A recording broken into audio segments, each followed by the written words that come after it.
ನನ್ನ ಕವನದ ಶೀರ್ಷಿಕೆ ಎತ್ತವ್ವನ ಕನಸು. ನೌಕರಿ ಸಿಕ್ಕೀತು, ಆದರೆ ಹುಡುಕಿಕೊಟ್ಟಾಕಿ ನನ್ನವ್ವ. ಕುರಿ ದನ ಕಾಯುವ ನನ್ನನ್ನು ಹುಡುಕಿ ತಂದು ಶಾಲೆಗೆ ಕಳಿಸಿದಾಕಿ ನನ್ನವ್ವ. ಕೂಲಿ ಮಾಡಿ ಸಾಕಿದಳು ನನ್ನ, ಹೇಳಿದಳು ಹಚ್ಚುವೆ ನೌಕರಿಗೆ ನಿನ್ನ. ನನಗಾಗಿ ಬಿಟ್ಟಳು ಒಪ್ಪತ್ತಿನ ಊಟ, ಕಲೀಲಿ ನೆನಪೀಲಿ ಪಾಠ. ಬಡಿದು ಹೇಳಿದಳು ಆಡಬೇಡ ನೀ ಜೂಜಾಟ. ನೀಡಿದಳು ನನಗೆ ಬಿಳಿ ಅನ್ನ, ಅಂದಳು ನನ್ನ ಪಾಲಿಗೆ ನೀನೇ ಚಿನ್ನ. ಉಪದೇಶ ಮಾಡಿದಳು ನಿನ್ನ ಸಂಪತ್ತು ಪುಸ್ತಕ ಕಣ್ಣ. ಪಾಠ ಬಡಿದು ಹೇಳಿದಳು ಆಡಬೇಡ ನೀ ಜೂಜಾಟ.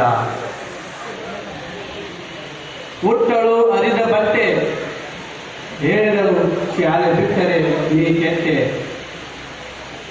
ಊಟ ಮಾಡಿ ಸಾಕಿದಳು ಕಾಲ್ ಪುಡಿ ರೊಟ್ಟಿ. ಇದ್ದದ್ದು ಜಂತಾಮಣಿ, ಮಳೆ ಬಂದರೆ ಬೀಳುತ್ತಿತ್ತು ಒಂದೊಂದ ಹನಿ. ವರ್ಷಕ್ಕೆ ಒಂದು ಸಲ ಕೋಳಿ, ದುಡಿಯುವುದರಲ್ಲಿ ನಮ್ಮವ್ವ ಗೂಳಿ. ಕಾಣಲಿಲ್ಲ ಒಂದು ದಿನ ಸಾರಲ್ಲಿ ಬೆಳ್ಳುಳ್ಳಿ.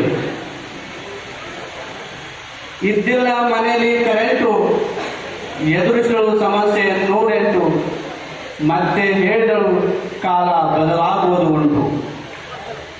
ಅರಿದ ಬಟ್ಟೆಗೆ ಹಾಕಿಕೊಟ್ಟಳು ಹೊಲಿಗೆ, ತಿಳಿಸಿಕೊಟ್ಟಳು ಶುದ್ಧ ಇರಲಿ ನಿನ್ನ ನಾಲಿಗೆ.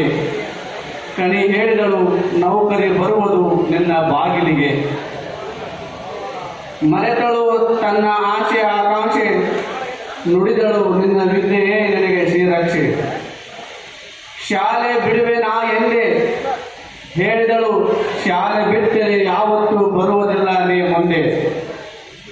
ಮಾಡಲಿಲ್ಲ ಯಾವುದೇ ಆಸ್ತಿ, ಹೇಳಿದಳು ಓದು ಬರಹ ಮಾಡುವ ಜಾಸ್ತಿ. ಬೈದಳು ಆಡಬೇಡ ಯಾರ ಜೊತೆ ಕುಸ್ತಿ. ಹಾಸಿಗೆ ಹಿಡಿದಳು ನನ್ನವ್ವ, ನನಗೆ ಹೊಕ್ಕಿತ್ತು ಹೊಟ್ಟೆ ಒಳಗೆ ಬವ್ವ. ಇರೋದು ನಾವೊಬ್ಬವ. ಹೇಳಲಿಲ್ಲ ತನ್ನ ಜಡ್ಡ, ಖರ್ಚು ಮಾಡಬೇಡ ದುಡ್ಡ. ಕೊನೆಗೂ ಹೇರಿದರು ನನ್ನವ್ವನ ಮೇಲೆ ಬಡ್ಡಿ, ಹಚ್ಚಿದೆ ಬೆಂಕಿ ಕಡ್ಡಿ.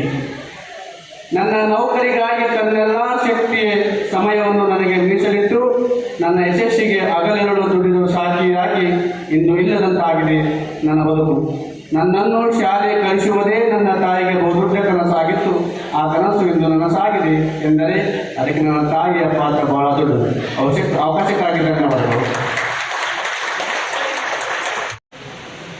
ಧನ್ಯವಾದಗಳು ಸರ್.